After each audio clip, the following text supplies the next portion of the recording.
نحمده ونصلي على رسوله الكريم أما بعد فأعوذ بالله من الشيطان الرجيم بسم الله الرحمن الرحيم يا أيها الذين آمنوا ادخلوا في السلم كافة وقال النبي صلى الله عليه وسلم المسلم من سلم المسلمون من لسانه ويده أو كما قال عليه الصلاة والسلام صدق الله وصدق رسوله النبي الكريم ونحن على ذلك لمن الشاهدين والشاكرين والحمد لله رب العالمين۔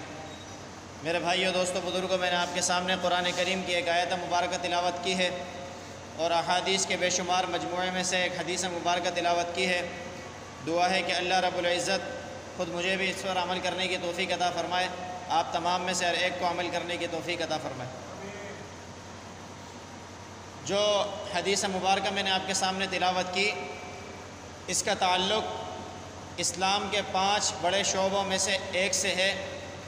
اسلام کے 5 بنیادی شعبے ہیں، ایک عقائد، پھر عبادات، معاملات، اخلاق، پھر اس کے بعد معاشرت۔ تو یہ جو میں نے آپ کے سامنے حدیث مبارکہ تلاوت کی، اس کا تعلق معاشرت سے ہے کہ نبی علیہ الصلاۃ والسلام نے مسلمانوں کی تربیت ہر میدان میں فرمائی ہے، اور یہ معاشرت کے لحاظ سے نبی علیہ الصلاۃ والسلام کی حدیث مبارکہ ہے کہ نبی علیہ الصلاۃ والسلام نے اس حدیث میں یہ بات ارشاد فرمائی کہ مسلمان کہلانے کا وہ شخص مستحق ہے کہ جس کے ہاتھ اور زبان سے دوسرے مسلمان محفوظ ہوں۔ پھر یہاں یہ بات ملحوظ خاطر رکھنی چاہیے کہ مسلمان کا لفظ نبی علیہ الصلاۃ والسلام نے بطور معاشرے کے لیا کہ ایک مسلمان معاشرے کے لیے یہ حدیث روایت کی، اور ہم جس معاشرے میں رہتے ہیں وہاں ہمارے ساتھ اگر دیگر مذاہب کے لوگ بھی شامل ہیں، غیر مسلم بھی شامل ہیں، تو وہ بھی آپ کی زبان اور آپ کے ہاتھ کی تکلیف سے محفوظ رہیں۔ چنانچہ نبی علیہ الصلاۃ والسلام نے تربیت بھی اسی انداز سے فرمائی کہ کہیں بھی کسی بھی انداز میں آپ کے عمل سے کسی کو تکلیف نہ ہو، چاہے وہ شرعی معاملہ ہو، چاہے دنیاوی لین دین کا معاملہ ہو۔ خود نبی علیہ الصلاۃ والسلام کا یہ طرز عمل تھا کہ رات کو تہجد کے وقت جب اٹھا کرتے تو اس بات کا خیال رکھتے کہ میرے اس عمل کی وجہ سے کہ میں اپنی نیند سے بیدار ہو رہا ہوں، اور نبی علیہ الصلاۃ والسلام نے اپنی پوری زندگی کے اندر تہجد کا عمل کبھی قضا نہیں کیا۔ پھر اٹھنے کے اندر نبی علیہ الصلاۃ والسلام جو طرز عمل اپناتے کہ آہستہ سے بستر سے اٹھتے، آہستہ سے قدم رکھتے زمین پر، پھر آہستہ آہستہ قدم رکھتے ہوئے دروازہ بالکل آہستہ سے کھول کر باہر چلے جاتے۔ یہ نبی علیہ الصلاۃ والسلام اپنے بہترین عبادت کے وقت میں یہ عمل کیا کرتے کہ کہیں میرے اس عمل سے میرے گھر والوں کو تکلیف نہ ہو جائے۔ اسی طریقے سے ایک اور معاشرتی اصول استئذان کا معاملہ کہ جب ہم کسی کے گھر تشریف لے جاتے ہیں تو ہمیں کیا طرز عمل اپنانا چاہیے۔ خود اللہ رب العزت نے قرآن کریم کے اندر تقریباً 2 رکوع کے اندر اس معاملے کو سمیٹا کہ جب کسی کے پاس جائیں، کسی کے گھر تشریف لے جائیں تو ملاقات کرنے کے کیا اصول ہیں، دروازہ بجانے کا کیا اصول ہے، کتنی دیر انتظار کرنا چاہیے اور کب تک دروازہ بجانا چاہیے، کتنی مرتبہ دروازہ بجانا چاہیے، اور پھر بغیر چوں چرا کیے ہوئے اگر جواب نہ ملے تو واپس لوٹ جانا چاہیے۔ پورے کے پورے تقریباً 2 رکوع، اور اگر آپ اس کا اور اندازہ لگائیں اس کی گہرائی کا تو آپ دیکھیں کہ قرآن کریم میں تقریباً نماز پڑھنے کا حکم 62 مرتبہ آیا، اور کہیں بھی پورے قرآن کے اندر اللہ رب العزت نے پورا نماز پڑھنے کا طریقہ بیان نہیں کیا۔ نبی علیہ الصلاۃ والسلام کے اوپر یہ بات چھوڑی کہ وہ احادیث کے ذریعے مسلمانوں کو نماز کا طریقہ سکھائیں، لیکن استئذان کا معاملہ یہ معاشرت سے تعلق رکھتا ہے، تو اس کی سنگینی اور اس کی گہرائی کا آپ اندازہ لگائیں کہ اللہ رب العزت نے خود قرآن کا پاک کے اندر 2 رکوع نازل فرمائے کہ آپ اس معاشرت کے معاملے کے اندر کہیں بھی کوتاہی نہ کریں۔ خود نبی علیہ الصلاۃ والسلام کا یہ طرز عمل تھا۔ ایک مرتبہ قباء، مسجد قباء جو مدینہ کے اندر ہے، وہاں اپنے دوست سے ملنے کے لیے تشریف لے گئے، اور جب کئی مرتبہ بجانے کے بعد وہ نہ آئے تو نبی علیہ الصلاۃ والسلام جو پیدل سفر کر اتنی دور گئے تھے، بلا چوں چرا کیے ہوئے اپنے گھر واپس لوٹ آئے۔ پھر وہ صحابی رسول کو معلوم ہونے کے بعد وہ خود بھاگتے ہوئے آئے کہ میرے نبی علیہ الصلوۃ والسلام میرے دروازے پر آئے اور میں ان سے نہ مل سکا، لیکن نبی علیہ الصلوۃ والسلام نے ان سے کسی غم اور کسی غصے اور کسی رنج کا اظہار نہیں کیا کہ میں آپ کے گھر آیا اور آپ نہیں ملے۔ تو معاشرت یہ اسلام کا ایک بہترین اصول ہے کہ ہمیشہ ہمیں اس کو اپنانا چاہیے۔ اسی طریقے سے امام غزالی رحمۃ اللہ علیہ بات فرماتے ہیں کہ جانوروں کے اندر اللہ رب العزت نے 3 قسم کے جانور بنائے حیوانات میں۔ ایک وہ کہ جو سراسر انسانوں کے فائدے کے لیے ہیں، کہ اگر وہ زندہ ہیں تو ان سے ہم دودھ وغیرہ استعمال کر لیتے ہیں، اگر ان کو ہم ذبح کر دیں تو ان کا گوشت ہم کھانے کے لیے استعمال کرتے ہیں، سراسر فائدہ ہے، پہلی قسم۔ دوسری قسم وہ جانور جو مسلمانوں کو سراسر نقصان پہنچانے والے ہیں، وہ یہ کہ سانپ اور بچھو۔ تیسری قسم وہ کہ جو فائدہ بھی نہیں پہنچاتے اور نقصان بھی نہیں پہنچاتے، جیسے کہ لومڑی اور یہ گیدڑ وغیرہ۔ تو امام غزالی رحمۃ اللہ علیہ فرماتے ہیں کہ انسانوں کو چاہیے کہ اگر وہ بننا ہی چاہتے ہیں نا تو انسان بنے، اگر انسان نہیں بن سکتے تو جانوروں میں سے بھی پہلی قسم بنے جو مسلمانوں کو اور انسانوں کو فائدہ دے۔ اگر ہم پہلی قسم جانوروں کی بھی نہیں بن سکتے تو پھر ہم تیسری قسم جانوروں کی بن جائیں کہ ہمارے عمل سے کسی کو تکلیف نہ ہو، اور دوسرے درجے کے جانور بننے سے منع فرمائے کہ سانپ اور بچھو والی کیفیت اپنے اندر پیدا نہ کریں۔ لیکن ہم اپنے طرز عمل سے آج کیا کیا کر رہے ہیں وہ ہم سب کے سامنے واضح ہے۔ نماز دین کا ایک بہترین ستون ہے، لیکن اگر مسجد میں بھی اگر آپ کسی ایسی جگہ کھڑے ہو کر نماز پڑھتے ہیں کہ جہاں سے گزرنے والے کو تکلیف ہوگی کہ آپ وہاں نماز پڑھ رہے ہیں، اب یا تو وہ اپنا راستہ لمبا کر کر آپ کے پیچھے سے جائے یا پھر آپ کے آگے سے گزرنے کا گناہ کا ارتکاب کرے، تو یہ گناہ جو ہو رہا ہے یہ آپ کے نماز کے پڑھنے کی وجہ سے ہوا کہ آپ نے نماز اس راستے پر پڑھ لی، اس کی وجہ سے اس نے گناہ کا ارتکاب کیا، یا اس کے دور سے جانے کی وجہ سے اس کو جو تکلیف ہوئی اس پر بھی گناہ ہے اور ناجائز ہے اس طرح۔ اور اسی طریقے سے دیگر اور معاملات ہیں کہ وہاں بھی اگر ہم معاشرت کا خیال نہیں کریں گے تو گناہ ملے گا۔ بعض اوقات اگر ہمارے کپڑوں سے بدبو آ رہی ہے، ہمارا کام اس طریقے کا ہے کہ ہمارے لباس سے بدبو آ رہی ہے، تو اس وقت علماء نے لکھا ہے کہ مسجد میں جماعت سے جا کر نماز پڑھنا، کہ جب آپ کے کپڑوں سے بدبو آ رہی ہے، اب آپ نماز کے اندر شامل ہوں گے جماعت کے ساتھ تو دوسروں کو بدبو کی وجہ سے تکلیف ہوگی، تو اب آپ کا نماز جماعت سے پڑھنا ناجائز ہو جاتا ہے، آپ کے لیے ضروری ہے کہ آپ تنہائی میں نماز پڑھیں۔ تو دیکھیں کہ اسلام کا اتنا بہترین عمل کہ نماز کو مسلمانوں اور غیر مسلمانوں کے درمیان فرق بتایا، اس کے لیے یہ حکم ہے کہ کہیں کسی مسلمان کو تکلیف نہ ہو، اسی وجہ سے آپ اپنا عمل تنہائی میں کریں۔ اور اس کے برعکس اگر ہم دیکھیں تو ہماری اپنی زندگیوں میں ہم بے جا مسلمانوں کو تکلیفیں دے رہے ہیں۔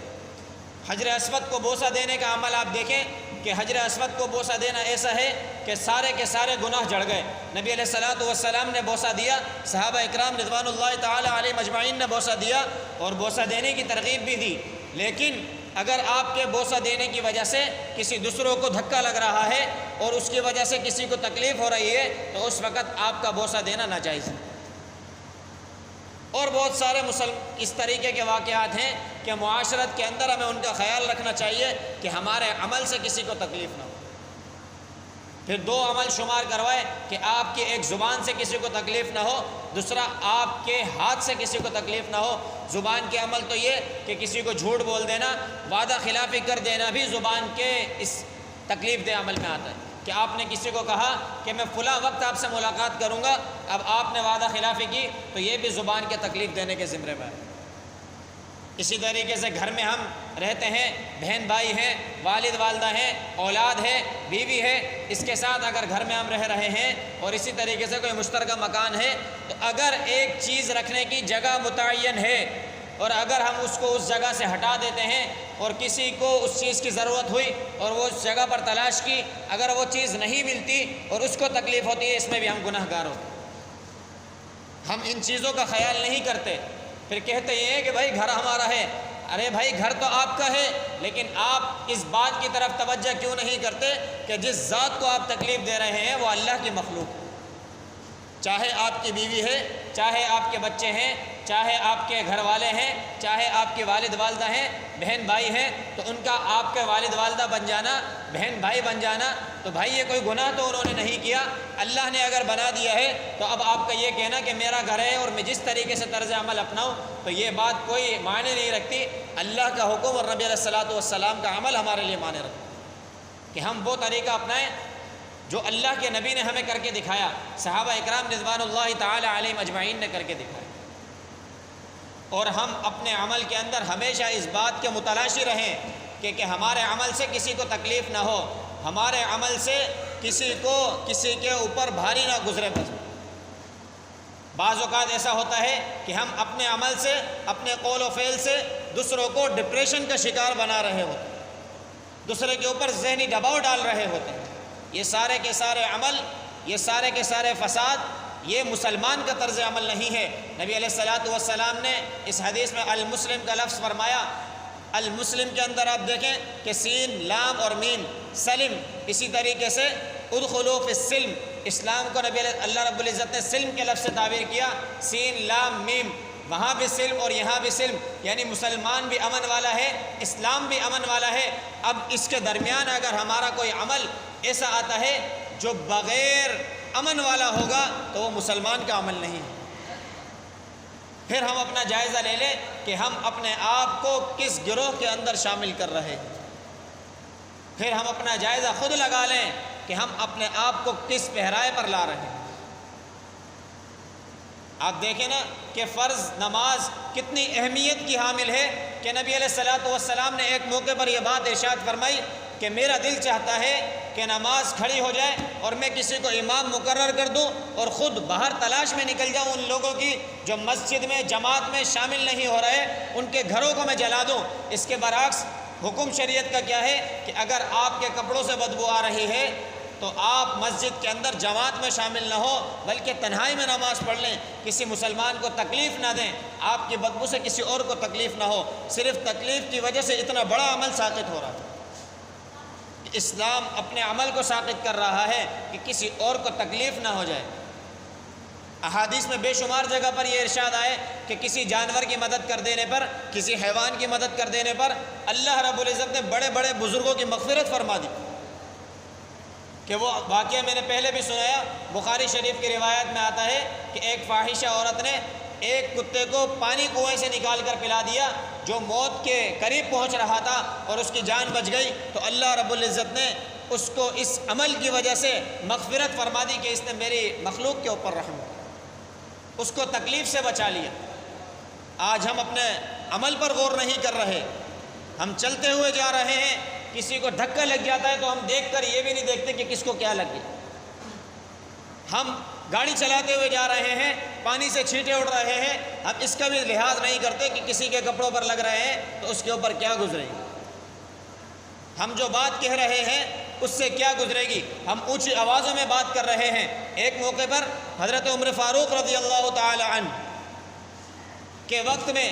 ایک واعظ مسجد نبوی کے اندر خطاب فرماتے اور اس خطاب کی آواز حضرت عائشہ صدیقہ رضی اللہ تعالی عنہ کے حجرے میں چلی جاتی، اور حضرت عائشہ صدیقہ رضی اللہ عنہ کا معمول تھا کہ قرآن کی تلاوت تسبیحات میں ہر وقت لگی رہتی، تو انہوں نے حضرت عمر فاروق رضی اللہ عنہ سے شکایت کی، پیغام بھجوایا کہ یہ فلاں فلاں وقت میں وعظ کر رہے ہوتے ہیں، اس وعظ کی آواز میرے حجرے میں آتی ہے جس کی وجہ سے میری عبادت میں خلل آتا ہے، تو آپ ان کو باز کریں کہ اس بات سے یہ باز آ جائیں کہ اتنی اونچی آواز سے یا تو واعظ نہ کریں یا واعظ یہاں سے بند کر دیں۔ حضرت عمر فاروق رضی اللہ عنہ نے ان کو بلا کر کہا کہ آپ اتنی اونچی آواز سے واعظ نہ کریں، اگر آپ آواز ہلکی نہیں کر سکتے تو اپنے واعظ کو بند کر دیں۔ پھر کچھ وقت بعد دوبارہ اگر انہوں نے واعظ کیا اس جگہ پر، پھر حضرت عائشہ صدیقہ رضی اللہ عنہ نے شکایت کی، پرچی لکھ کر بھیج دی، تو حضرت عمر فاروق رضی اللہ عنہ نے غصہ کیا اور بتایا کہ اگر اس کے بعد تم باز نہ آئے اپنے اس عمل سے تو میں یہ لاٹھی تمہارے اوپر مار مار کر توڑ دوں گا۔ تو آپ مجھے بتائیں کہ اس ایک دین کا کام کر رہے ہیں، مسجد نبوی میں کر رہے ہیں اور واعظ کر رہے ہیں دین کے لیے، مسلمانوں کو دین کی طرف راغب کر رہے ہیں، لیکن تکلیف کسی ایک کو ہو رہی ہے، تو حضرت عمر فاروق رضی اللہ تعالی عنہ نے اس پر بھی غصہ فرمایا۔ اور قرآن کی تلاوت کرنا کتنا بڑا اجر کا باعث ہے، کتنی بڑی اجر کی چیز ہے کہ ایک حرف پڑھنے کے اوپر 10 نیکیاں مل رہی ہیں۔ گویا اگر تلاوت کرنے کوئی شخص بیٹھ جائے تو جب اٹھے گا تو نیکیوں کے انبار لے کر اٹھتا ہے۔ اس کے باوجود اگر آپ کے آواز سے تلاوت کرنے کی وجہ سے کسی کے آرام میں خلل آ رہا ہے، اور اسی طریقے سے آپ مسجد میں بیان کر رہے ہیں، لاؤڈ اسپیکر چل رہے ہیں، کسی کے عمل میں آرام میں خلل آ رہا ہے، تو یہ حکم ہے کہ آپ اپنے آواز کو بند کر دیں، آہستہ کر دیں۔ یا قرآن کی تلاوت کر رہے ہیں تو اتنا بڑا عمل ہونے کے بعد بھی یہ حکم ہے شریعت کا کہ آپ اپنی آواز کو پست کر لیں۔ جب اتنے اچھے عملوں کے اندر شریعت ہمیں یہ حکم دے رہی ہے کہ آپ اپنے عمل پر غور کریں اور اپنے عمل سے باز آ جائیں، تو آپ مجھے بتائیں، کسی کو دھکا دینا، کسی کے لیے جھوٹ بولنا، کسی سے وعدہ خلافی کرنا، کسی سے حسد کرنا، کسی سے بغض رکھنا، کسی سے کینہ کرنا، کسی کو گالم گلوچ کرنا، کسی کے ساتھ بددیانتی کرنا، کسی کا مال لوٹ لینا، رشوت لے لینا اور معاشرے کی خرابیوں اور فسادات کا ذمہ دار بننا، یہ کس طریقے سے جائز ہو سکتا ہے؟ میرے بھائیوں، دوستوں، بزرگوں، یہ معاشرہ صحیح کرنے کی ذمہ داری ہم سب کی ہے۔ یہ صرف انبیاء کی ذمہ داری نہیں تھی کہ معاشرے کی اصلاح کریں، بلکہ آج ہم سب کی ذمہ داری ہے کہ ہم اس معاشرے کی اصلاح کریں، ہمارے طرز عمل سے لوگوں کو نفع پہنچے، ہمارے طرز عمل سے لوگوں کو نقصان نہ پہنچے۔ جیسا کہ امام غزالی نے فرمایا کہ تم جانوروں کے اندر بھی اگر بننا چاہتے ہو تو جانوروں کی بھی وہ قسم بنو جو لوگوں کو کم سے کم نقصان نہ پہنچائے۔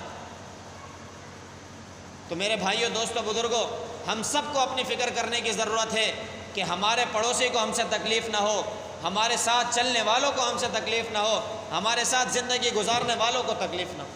دعا ہے کہ اللہ رب العزت خود مجھے بھی ان باتوں کا اہتمام کرنے کی توفیق عطا فرمائے، آپ تمام میں سے ہر ایک کو عمل کرنے کی توفیق عطا فرما دے۔ وآخر دعوانا الحمدللہ